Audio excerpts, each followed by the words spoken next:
రాష్ట్రంలో సనాతన ధర్మం మీద జరిగే దాడులను ఎట్టి పరిస్థితుల్లో సహించబోమని బీజేపీ జాతీయ అధ్యక్షుడు నితిన్ నబీన్ హెచ్చరించారు. మహబూబా నగర్ లోని ఎంవీఎస్ డిగ్రీ కళాశాల మైదానంలో జరిగిన విజయ సంకల్ప సమ్మేళనంలో ఆయన మాట్లాడుతూ ముస్లిం ఓటు బ్యాంకు కోసం కాంగ్రెస్ ఆరాటపడుతోందని మండిపడ్డారు. రాష్ట్రంలో హిందూ దేవాలయాలపై దాడులు జరుగుతున్నా నోరు మెదపడం లేదని, ఆలయాల భూములు ఆక్రమిస్తున్నారని ఆరోపించారు. నిజాం నిరంకుశ పాలనకు వ్యతిరేకంగా ఎందరో పోరాడారని అన్నారు. హైదరాబాద్ విముక్తి కోసం సర్దార్ వల్లభాయ్ పటేల్ కృషి చేశారని అన్నారు. రేవంత్ రెడ్డి ప్రభుత్వం బుజ్జిగింపు రాజకీయాలు చేస్తోందని ఆరోపించారు. వక్ఫ్ బోర్డును బలోపేతం చేసేందుకు చూస్తోందని అన్నారు. బలహీన వర్గాలకు న్యాయం జరగలేదని, ఎస్సీ ఎస్టీ సంక్షేమ పథకాల నిధుల్లో ప్రభుత్వం కోత విధిస్తోందని ఆరోపించారు. तेलुगु लोगों को, तेलुगु भाषा को और इसकी संस्कृति को लगातार दमन किया है और कहीं न कहीं हम लोगों ने उनके उस बयान को भी देखा है जिसमें उन्होंने हमारे संस्कृति को, हमारी सनातनी परंपराओं को नष्ट करते हुए ये नारा दिया कि Congress is Muslim and Muslim is Congress.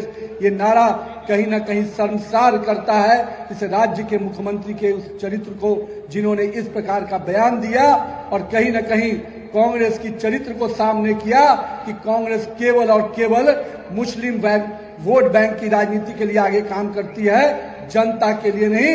Telugu Desam और तेलुगु के जो लोग हैं, यहाँ के लोगों के प्रति उसकी कोई भावना नहीं है। మిత్రులారా, ఈరోజు తెలంగాణలో రాజకీయాలు ఒక మలుపు చేరుకున్నాయి. ముఖ్యంగా ఈ తెలంగాణ ప్రాంతంలో అధికారంలో ఉన్నటువంటి కాంగ్రెస్ పార్టీ, ముఖ్యమంత్రి రేవంత్ రెడ్డి గారు కేవలం కొన్ని వర్గాలను బుజ్జగించడానికి, కొన్ని వర్గాలను సంతృప్తిపరచడానికి ఏ రకంగా ఈ మధ్యలో వారు వ్యాఖ్యలు చేశారు. కాంగ్రెస్ అంటే ముస్లింస్, ముస్లింస్ అంటే కాంగ్రెస్ అనేటువంటి మరి వాదాన్ని వారు వినిపిస్తున్నారంటే రేవంత్ రెడ్డి ప్రభుత్వం ఏ రకంగా ఇవాళ దిగజారిందో, తెలంగాణ సంస్కృతిని, తెలుగు ప్రజల యొక్క సాంప్రదాయాలను పూర్తిగా విస్మరించి ముఖ్యంగా ఈ సనాతన ధర్మీయుల యొక్క మనోభావాలను గాయపరిచే విధంగా కేవలం ఒక వర్గాన్ని, ముఖ్యంగా మరి మైనార్టీ వర్గాలను ఈరోజు సంతృప్తిపరచడానికి ఏ రకమైన చర్యలు తీసుకుంటున్నారో తెలంగాణ ప్రజలు ఒకసారి ఆలోచన చేయాల్సిందిగా నేను కోరుతా ఉన్నాను. हमारे भाइयों, हम सबको अगर हम ये बात कह रहे हैं तो इसके पीछे का तर्क भी है।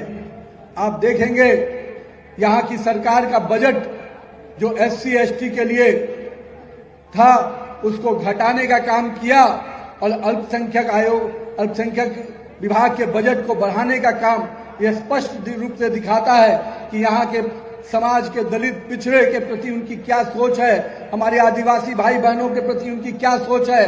और चंद अल्पसंख्यक वोट के खातिर उन्होंने अपने सरकार के बजट को भी पलटने का काम किया है।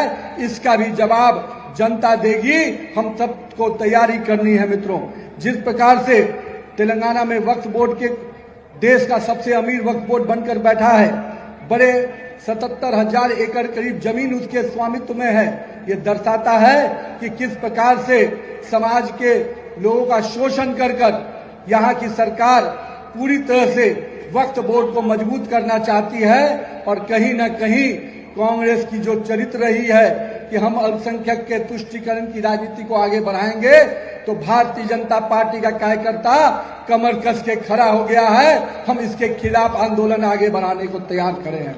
మిత్రులారా, రేవంత్ రెడ్డి గారి ప్రభుత్వము ఈ ముస్లిం సంతుష్టీకరణ విధానానికి ఏ రకంగా పరాకాష్ఠకు చేరిందో ఒకసారి మనం ఆలోచన చేయాలి. ఈరోజు ఎస్సీ ఎస్టీ బీసీలకు సంబంధించిన సంక్షేమ పథకాలు లేదా బడ్జెట్లో వాళ్ళ కేటాయింపులు తగ్గించి కేవలం ఇవాళ మైనార్టీ శాఖకు నిధులు పెంచి బడ్జెట్లో వారికి సదుపాయాలు కల్పించి కేవలం ఒక వర్గం వారి ఓట్ల కోసం వెళ్తే తాపత్రయపడుతున్నారో ఇవాళ తెలంగాణ ప్రజలు ఆలోచన చేయాలి. ముఖ్యంగా ఈ వక్ఫ్ బోర్డు, ఇటీవల ప్రధానమంత్రి నరేంద్ర మోడీ గారు ఆ వక్ఫ్ బోర్డు యొక్క చట్టాలను సవరించడానికి మొత్తం పారదర్శకంగా ఆ యొక్క చట్టాన్ని తీసుకొస్తే మరి ఏ రకంగా ఈ కాంగ్రెస్ ప్రభుత్వం అడ్డుకున్నదో ఇవాళ తెలంగాణలో ఈ వక్ఫ్ బోర్డు ద్వారా 77,000 ఎకరాల భూములు, లక్షల కోట్ల రూపాయలు విలువైనటువంటి భూములు అప్పగించారంటే ఇంకా వక్ఫ్ బోర్డును బలోపేతం చేయడానికి ఆ యొక్క వర్గం ఓట్ల కోసం ఏ రకంగా ఇవాళ దిగజారు చర్యలకు పాల్పడుతున్నదో ఈ ఎన్నికల్లో మీరు ఈ విషయాలను ఆలోచన చేసి ఖచ్చితంగా దీటైన జవాబు ఇవ్వాల్సిందిగా మీ అందరితో నేను విజ్ఞప్తి చేస్తా ఉన్నాను.